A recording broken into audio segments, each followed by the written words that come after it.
larger and more stable populations, which meant more lands under more secure production, and so on. We were no longer wandering tribes. We were established communities. The second issue rivers solve is one of digestion.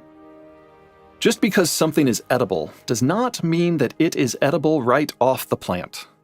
Things like raw wheat can certainly be chewed, but they tend to be hard on every part of the digestive system, contributing to bloody mouths, bloody stomachs, and bloody poo. Raw grains can be boiled to make a gruel that is disgusting in taste, appearance, and texture, but boiling both wrecks the grain's nutrient profile and anyway requires substantial fuel. Boiling might work as a supplementary food stream for a tribe that wanders from place to place and often has a supply of fresh firewood and only a few mouths to feed. But it is a complete non-starter in a terminal desert valley. Deserts never have many trees in the first place. Where deserts and trees overlap would of course be along rivers, putting fuel sourcing in direct competition with farmlands. Anywho, the point is that successful riverine agriculture generates big local populations. Boiling food for a lot of people, for a community, every day simply isn't feasible in a world before coal or electricity. Bottom line, clearing land, digging irrigation trenches, planting seed, tending crops, and harvesting and threshing grain are the easy parts of early agriculture.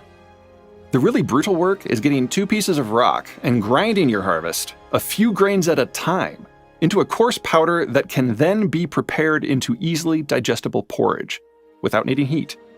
Or, if you lived with a foodie, baked into bread. Our only available power was muscle power, both humans and our critters, and the sad physics of the grinding process required so much labor that it kept humanity in a technological rut. Rivers helped us flush this problem. Water wheels enabled us to transfer a bit of a river's kinetic energy to a milling apparatus. So long as the water flowed, the wheel would turn, one big rock would grind against another, and we just needed to dump our grain into the grinding bowl. A bit later, presto, flour. Water wheels were the original labor saver. At first, nearly all that savings was simply folded back into the back-breaking work of irrigated agriculture, bringing more land under cultivation, enabling larger and more reliable yields.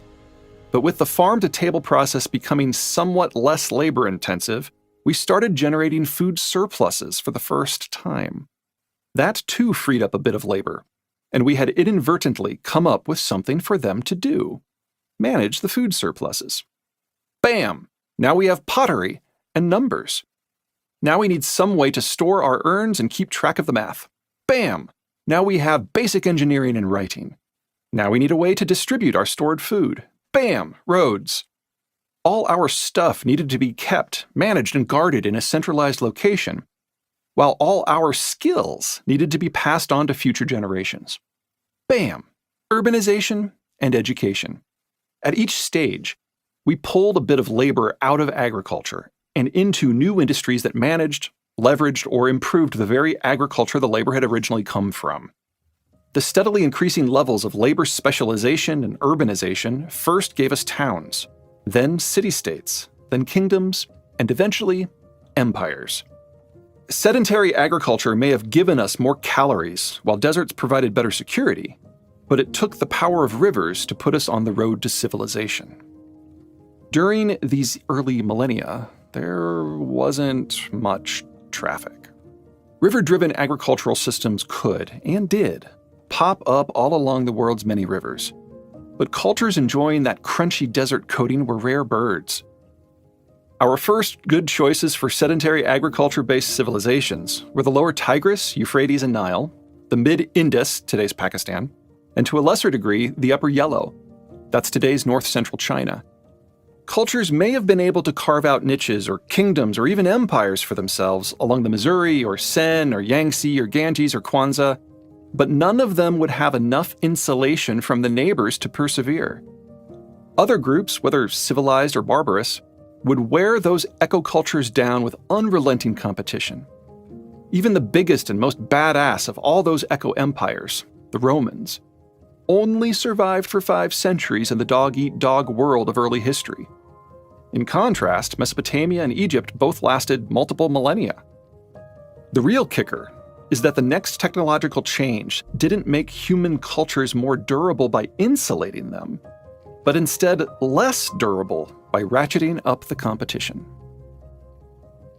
In the 7th century CE, humanity's milling technologies finally ground through a series of technical barriers and married the milling wheel to a new power source. Instead of using paddle wheels to reach below a structure to tap the power of moving water, we used fins and sails to reach above and tap the power of moving air. The rest of the apparatus, a crankshaft and a pair of grinding surfaces, stayed more or less the same, but shifting the power source shifted the geography of where human development was possible. In the water era, the only places that enjoyed surplus labor and labor specialization were those anchored into river systems. Everyone else had to reserve a chunk of their labor force for the grueling work of grinding. By tapping the wind, however, almost anyone could use a windmill to mill flour. Labor specialization, and from it urbanization, could occur anywhere with rainfall and the occasional stiff breeze. It wasn't so much that these newer cultures were more stable or secure. They weren't. On the whole, they suffered from far less strategic insulation than their pre-wind peers. But wind power expanded the zones where farming could generate surplus labor by a factor of 100. This widespread spamming of new cultures had a rapid-fire series of consequences. First, civilized life may have become far more common as the straitjacket terms for the geographies of success loosened somewhat. But life became far less secure. With cities popping up anywhere the rain fell and the wind blew, cultures found themselves in each other's faces all the time. Wars involved players with better food supplies and increasingly capable technologies, meaning that war didn't simply become more common, it also became more destructive.